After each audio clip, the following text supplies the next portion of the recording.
ঈদ উল ফিতরকে সামনে রেখে ঢাকাবাসীর জন্য গুরুত্বপূর্ণ সতর্কবার্তা দিয়েছে ঢাকা মহানগর পুলিশ। রাজধানী ছাড়ার আগে নগদ অর্থ, স্বর্ণালংকার কিংবা গুরুত্বপূর্ণ কাগজপত্র বাসায় অরক্ষিত অবস্থায় রেখে না যাওয়ার পরামর্শ দিয়েছেন ডিএমপির ভারপ্রাপ্ত কমিশনার মোহাম্মদ সারওয়ার।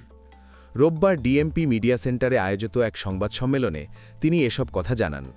ঈদে ঘরমুখী মানুষের নিরাপদ যাত্রা এবং ফাঁকা রাজধানীর নিরাপত্তা নিশ্চিত করতে নেওয়া হয়েছে নানা ধরনের বিশেষ প্রস্তুতি বলেও জানান তিনি। ডিএমপির ভারপ্রাপ্ত কমিশনার বলেন, অনেক মানুষ ঈদের ছুটিতে ঢাকা ছাড়বেন, তাই নগদ অর্থ, স্বর্ণালংকার বা গুরুত্বপূর্ণ দলিল বাসায় অরক্ষিত অবস্থায় রেখে যাওয়া ঝুঁকিপূর্ণ হতে পারে। সম্ভব হলে এসব মূল্যবান জিনিস আত্মীয়-স্বজনের বাসায় রেখে যাওয়ার পরামর্শ দেন তিনি। আর যদি ঢাকায় আত্মীয়-স্বজন না থাকে তাহলে পুলিশের সহায়তা নেওয়ার কথাও বলেন তিনি। প্রয়োজনে মূল্যবান জিনিসপত্র থানায় রেখে যাওয়ার সুযোগ রয়েছে বলেও জানান ডিএমপির ভারপ্রাপ্ত কমিশনার। তিনি আরও বলেন, বাসা ছাড়ার আগে অবশ্যই দরজা ও জানালা ঠিকভাবে বন্ধ আছে কিনা তা নিশ্চিত করতে হবে। একই সঙ্গে বিদ্যুৎ, গ্যাস এবং পানির সংযোগ ঠিক আছে কিনা সেটিও পরীক্ষা করে যাওয়ার পরামর্শ দেন তিনি।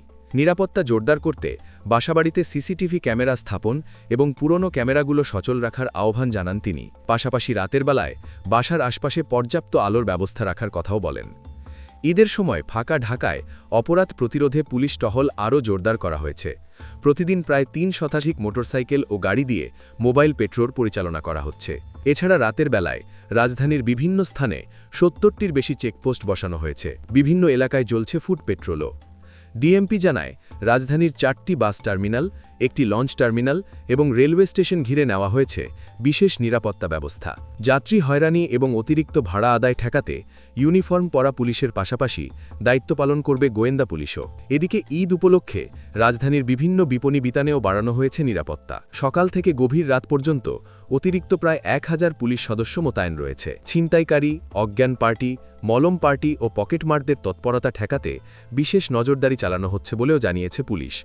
এছাড়া ঈদের দিন থেকে কয়েকদিন ফাঁকা ঢাকায় রেসিং বা অতিরিক্ত গতিতে গাড়ি চালানো ঠেকাতে পূর্বাতল এক্সপ্রেসওয়ে, বনানী থেকে আবদুল্লাপুর এবং গুলশান এলাকায় পরিচালনা করা হবে ভ্রাম্যমাণ আদালত।